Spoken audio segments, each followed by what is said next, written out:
Bismillahirrahmanirrahim. Assalamualaikum warahmatullahi wabarakatuh. Alhamdulillahi rabbil alamin. Wassalatu wassalamu ala asrafil anbiya'i wal mursalin wa ala alihi wa sahbihi ajma'in, amma ba'd. Ashhadu an la ilaha illallah wahdahu la syarika lah wa ashhadu anna Muhammadan abduhu wa rasuluh la nabiyya ba'dah. Allahumma salli ala Muhammad wa ala ali Muhammad kama sallaita ala Ibrahim wa ala ali Ibrahim innaka Hamidum Majid. Allahumma barik ala Muhammad wa ala ali Muhammad kama barakta ala Ibrahim wa ala ali Ibrahim innaka Hamidum Majid. Bapak, Ibu, saudara-saudaraku, pemirsa seiman dimanapun Anda berada, terkhusus jamaah Masjid Sulaiman Arif Abdillah, sebelumnya kami sampaikan permohonan maaf kami karena rekaman atau video pada pengajian atau pembelajaran bersama kita, yaitu pada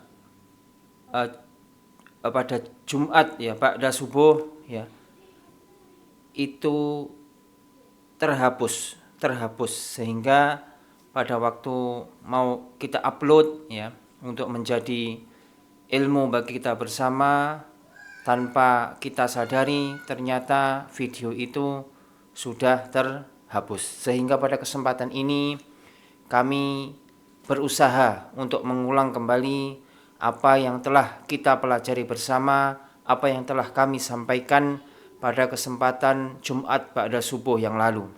Bapak Ibu rahimakumullah, pada pembelajaran tersebut berkenaan dengan kitab Riyadhus Shalihin ya, jilid 1, masih dalam bab sabar. Bismillahirrahmanirrahim. Kami membawakan beberapa hadis yang terlewat pada Jumat ba'da subuh yang lalu.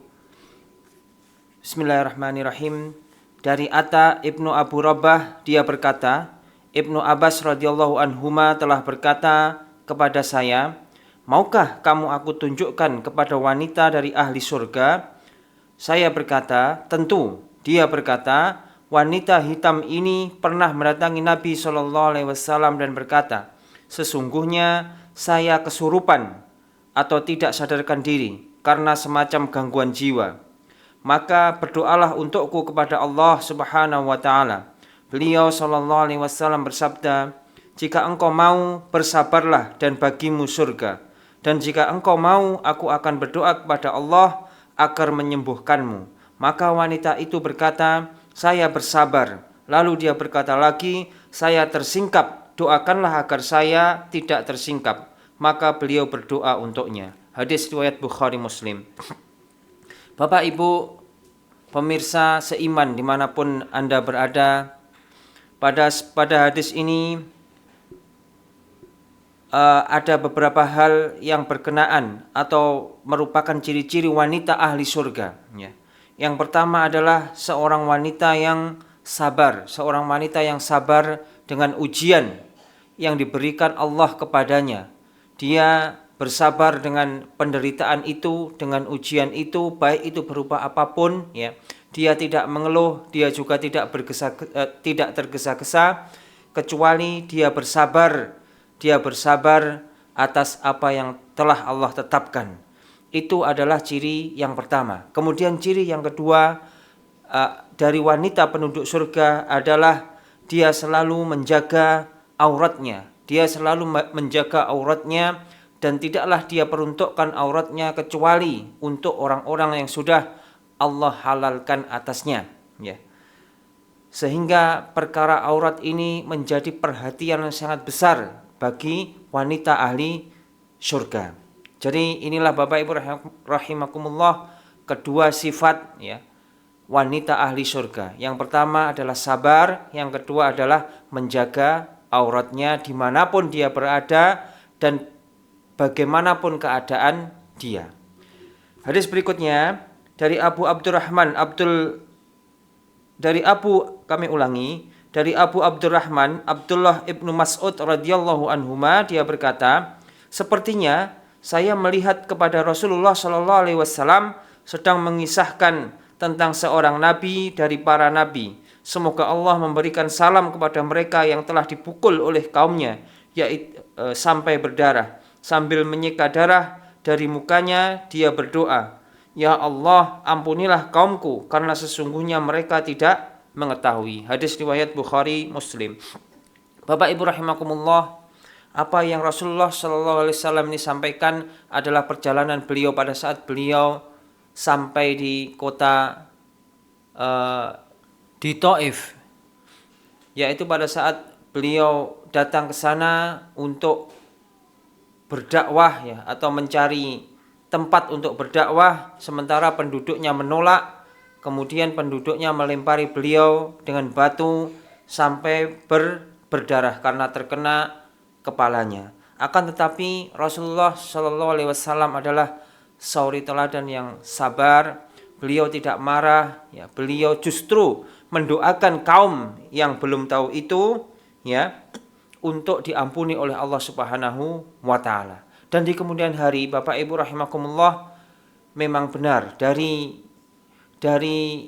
generasi setelahnya atau generasi selanjutnya dari penduduk Taif ini kemudian beriman, memeluk Islam, yang kemudian hari membela Islam, membela Allah dan Rasulnya dengan jiwa, harta, ya, dan seluruh apa yang ada padanya. Bapak Ibu rahimakumullah, inilah salah satu suri teladan sikap kesabaran yang Rasulullah Shallallahu Alaihi Wasallam tunjukkan.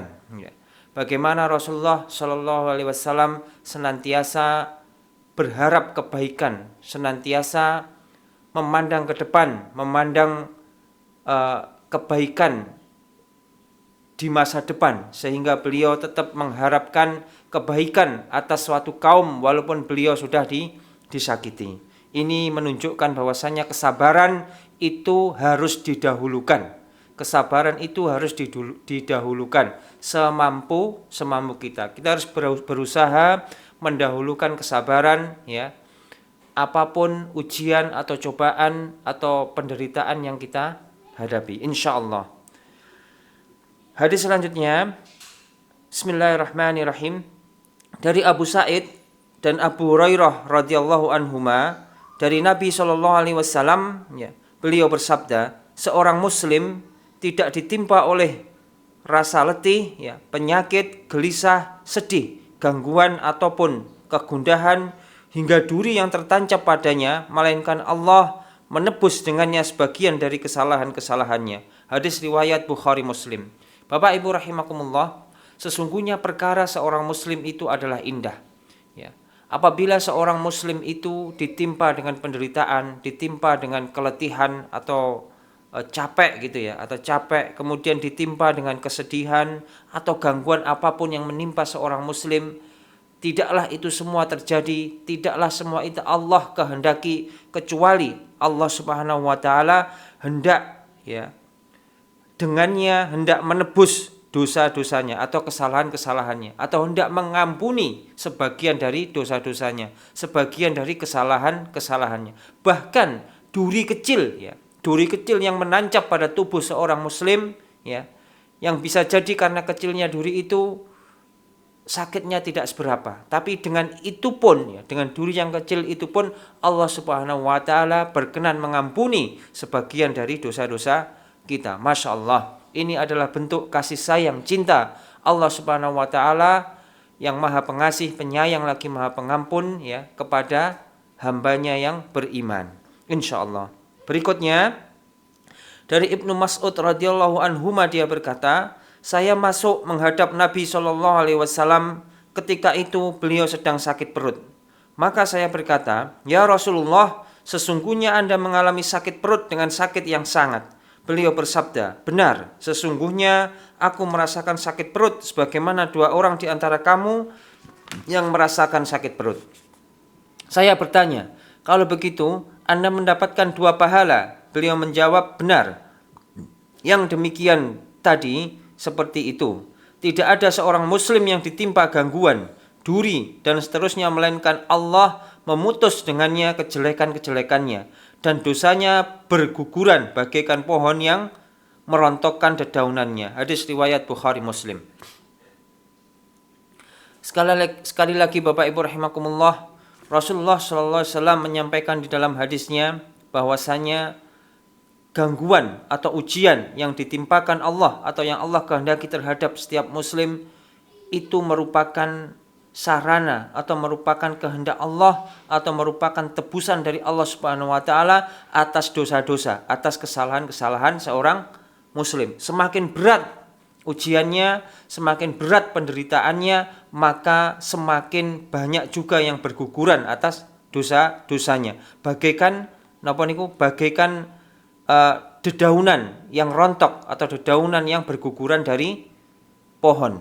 Semakin besar goncangannya, semakin berat goncangannya, semakin besar ujiannya, cobaannya, maka yang berguguran juga semakin banyak. Berikutnya dari Abu Hurairah radhiyallahu anhu, dia berkata, Rasulullah shallallahu alaihi wasallam bersabda, barang siapa yang dikehendaki baik oleh Allah, maka dia akan menimpakan musibah kepadanya. Hadis riwayat Bukhari Muslim. Bapak Ibu rahimakumullah, tidaklah Allah Subhanahu wa taala menimpakan musibah, penderitaan, ujian kepada seorang muslim, kepada hambanya yang beriman, kecuali dengannya Allah kehendaki kebaikan.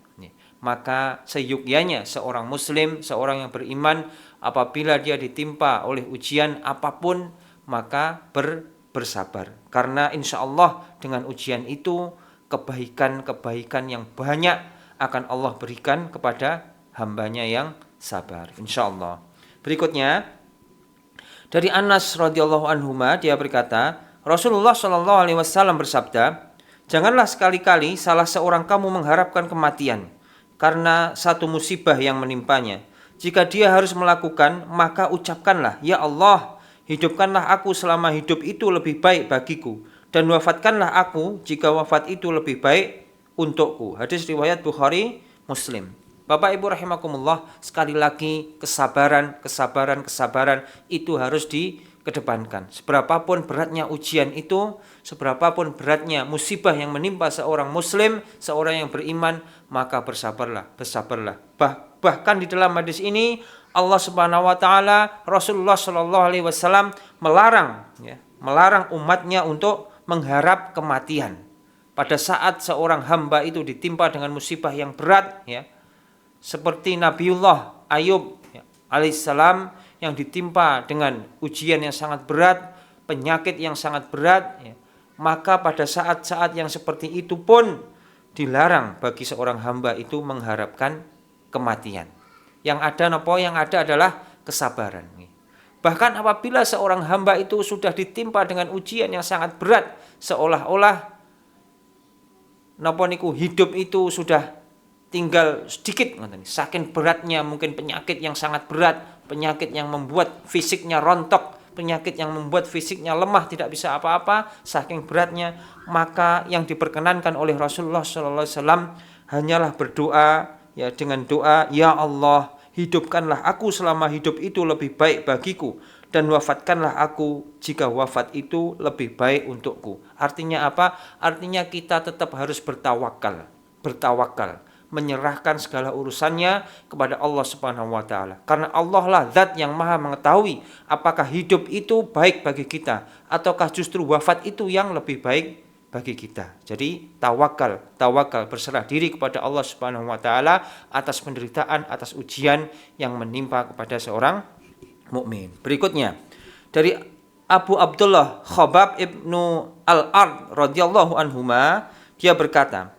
kami mengadu kepada Rasulullah Shallallahu alaihi wasallam. Ketika itu beliau berbantalkan kain burdah milik beliau di naungan Ka'bah. Maka saya katakan, tidakkah Anda memohon pertolongan? Kami ulang, maka saya katakan, tidakkah Anda memohon pertolongan? Tidakkah Anda berdoa untuk kami? Maka beliau menjawab, sungguh telah ada pada umat sebelum kamu seseorang yang ditangkap lalu dibuatkan untuknya lubang galian di tanah, kemudian dilemparkan di dalamnya. Kemudian dihadirkanlah gergaji, lalu gergaji itu diletakkan di atas kepalanya dan dia dibelah menjadi dua bagian dan disisir dengan sisir besi apa yang sebelum daging dan tulangnya. Naudzubillah min dzalik.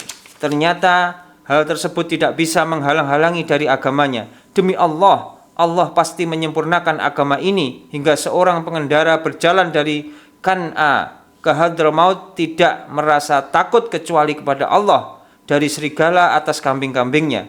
Akan tetapi kamu tergesa-gesa atau tidak sabar. Bapak Ibu rahimakumullah, kisah ini terjadi pada saat Rasulullah SAW sedang atau masih berada di Mekah. Pada saat itu seorang sahabat bernama Khabbab Ibnu Al-Ard, ya, beliau adalah seorang sahabat yang mengalami penderitaan yang sangat berat. Beliau disiksa oleh orang-orang kafir hingga bekas siksaan itu membekas sangat tajam di tubuhnya. Saking beratnya siksaan itu, beliau menghadap kepada Rasulullah SAW. Beliau meminta kepada Rasulullah, ya Rasulullah, bukankah doa engkau itu makbul? Bahasanya seperti itu. Bukankah jika engkau menengadahkan tanganmu ke langit, pasti Allah akan kabulkan? Ya. Maka Bapak Ibu rahimakumullah, apa yang Rasulullah SAW katakan, intinya Rasulullah SAW perintahkan Khabbab untuk bersabar, jangan tergesa-gesa. Karena sesungguhnya umat-umat terdahulu diuji dengan ujian yang jauh lebih berat daripada itu. Dan mereka pun bersabar hingga titik darah penghabisan. Mereka pun bersabar hingga bertemu dengan wajah Allah. Maka Rasulullah SAW memerintahkan kepada sahabat yang mulia Khabbab Ibnu Al-Ard untuk bersabar. Karena Rasulullah SAW malu jika beliau tergesa-gesa. Mengingat bahwasanya umat-umat yang telah lalu menghadapi ujian yang jauh lebih berat. Sementara umat Rasulullah SAW masih jauh lebih ringan dibandingkan dengan umat-umat terdahulu berkenaan dengan ujiannya, berkenaan dengan penderitaannya. Maka kesabaran beliau utamakan, kesabaran beliau perintahkan untuk umatnya, ya, ya. Dan tidaklah kesabaran itu kecuali adalah untuk menjemput kemenangan, dan kemenangan yang Allah janjikan itu adalah pasti. Sampai dengan Rasulullah SAW gambarkan, tidaklah nanti, ya, suatu saat nanti seseorang pengendara berjalan dari Khan'a ke Hadramaut tidak merasa takut kecuali kepada Allah. Pada saat itu, pada saat Rasulullah SAW masih di Mekah itu, perjalanan dari Khan'a ke Hadramaut ini adalah perjalanan yang sangat berbahaya. Karena di sepanjang perjalanan itu tinggallah suku-suku yang kejam, suku-suku yang ya bisa jadi senang merampok atau merampas harta orang lain. Sehingga apabila seorang berjalan dalam perjalanan dari Khan'a ke Hadramaut, tentu 99% tidak akan selamat dari gangguan suku-suku tadi. Dan suku-suku itu adalah suku-suku yang masih kafir. Maka Rasulullah SAW mengabarkan bahwasanya kelak dengan kemenangan Islam itu bisa jadi suku-suku ini sudah memeluk Islam, sudah beriman kepada Allah dan Rasulnya. Maka dengan iman itu, ya, maka keamanan bisa terwujud. Alhamdulillah, Bapak Ibu rahimakumullah,